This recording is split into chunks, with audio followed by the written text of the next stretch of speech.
నమస్కారం. రాష్ట్రంలో ఏ పార్టీ అధికారంలో ఉన్నా కూడా ఎస్సీ రిజర్వ్డ్ నియోజకవర్గాల మీద, ఎస్టీ రిజర్వ్డ్ నియోజకవర్గాల మీద ప్రత్యేకమైన శ్రద్ధ చూపిస్తుంది. కానీ ఆంధ్రప్రదేశ్లో అధికారంలో ఉన్న వైఎస్ఆర్ కాంగ్రెస్ పార్టీ ప్రభుత్వం మాత్రం ఈ కేటగిరీ నియోజకవర్గాల మీద కూడా ఎటువంటి శ్రద్ధ చూపట్లేదు.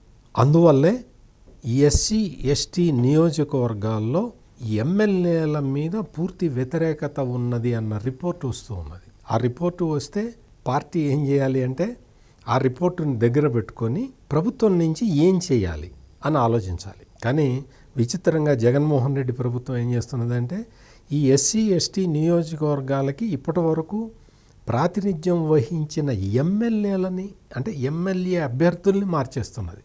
ఉన్న వాళ్ళని తీసేయటం, కొంతమందిని ట్రాన్స్ఫర్ చేయటం, ఇటువంటి పనులు చేస్తున్నది తప్ప ప్రభుత్వం సహజంగా ఈ వెనుకబడిన ప్రాంతాల మీద లేదు, ఎస్సీ ఎస్టీలకు కేటాయించిన నియోజకవర్గాల అభివృద్ధి మీద ప్రత్యేక శ్రద్ధ చూపించాలి అనే ఒక డైరెక్షన్లోనే జగన్మోహన్ రెడ్డి ప్రభుత్వం పనిచేయటం లేదు. నియోజకవర్గాల వారీగా మనం అందిస్తున్న విశ్లేషణలలో భాగంగా మనం ఈ రోజున పాలకొండ నియోజకవర్గం గురించి చర్చించుకుందాం. పాలకొండ ఎస్టీ నియోజకవర్గం, అంటే గిరిజనులకు రిజర్వ్ చేసి ఉన్న నియోజకవర్గం.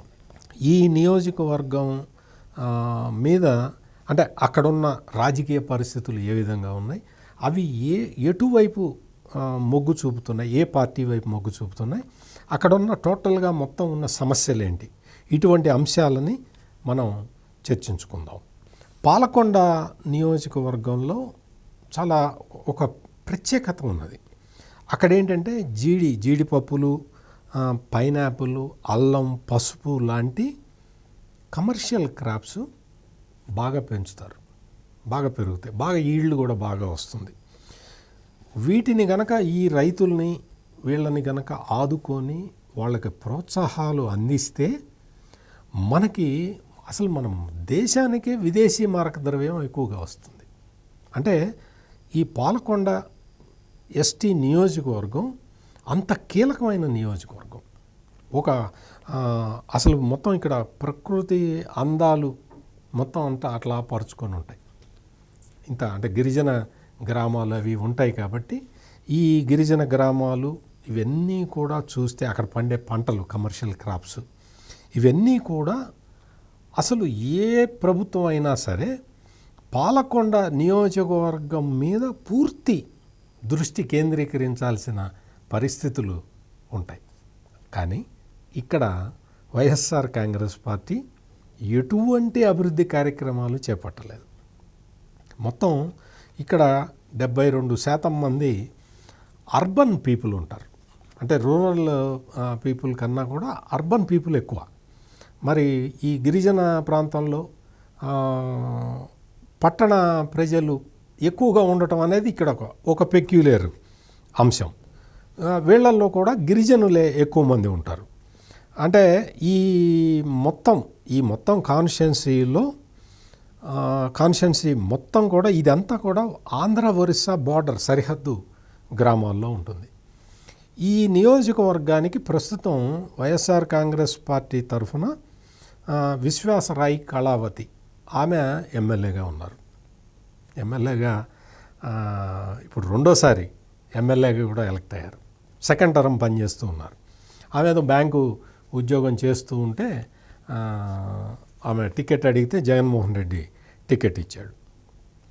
గెలిచిన తర్వాత ఆ ప్రాంతానికి ఏమేం కావాలి, మనం ఏం చేయాలి అనే ఒక టార్గెట్ పెట్టుకొని పని చేయాలి.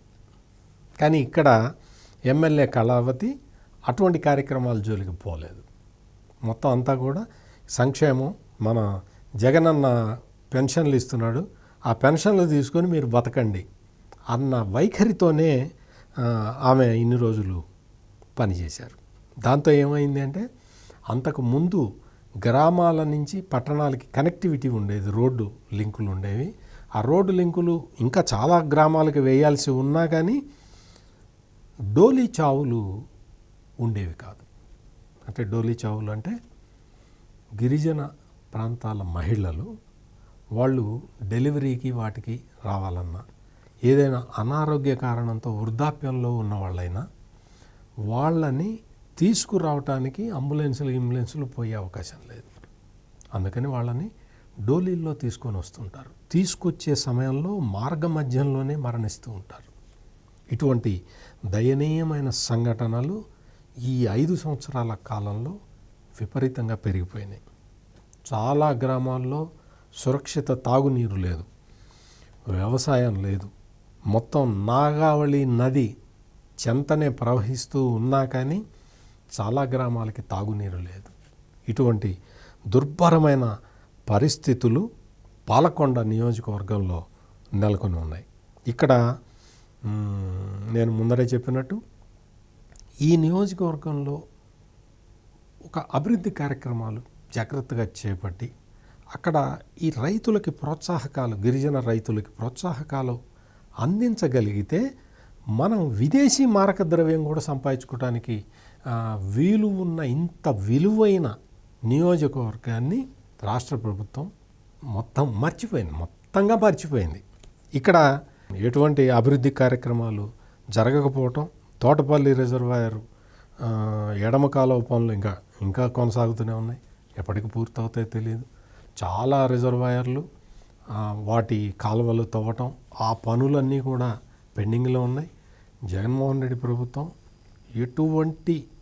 ఎఫెక్టివ్గా ఎటువంటి పనులు చేయట్లేదు. ఇరిగేషన్ సెక్టార్కి సంబంధించిన పనులు యుద్ధ ప్రాతిపదిక మీద చేయాల్సిన అవసరం ఉన్నా కానీ ఇక్కడ అటువంటి పనులు జరగట్లేదు. దాంతో విశ్వేశ్వరాయ కళావతి మీద ఇప్పటివరకు ఉన్న మంచి పేరంతా కరిగిపోయింది. మంచి పేరంతా కరిగిపోవటమే కాకుండా ప్రభుత్వం మీద తీవ్రమైన వ్యతిరేకత వ్యక్తమవుతుంది. ఇక్కడ తెలుగుదేశం పార్టీ తరఫున నిమ్మక జయకృష్ణ ఆయనే పోటీ చేయొచ్చు. ఆయన పోటీ చేయడానికే అవకాశం ఉంది.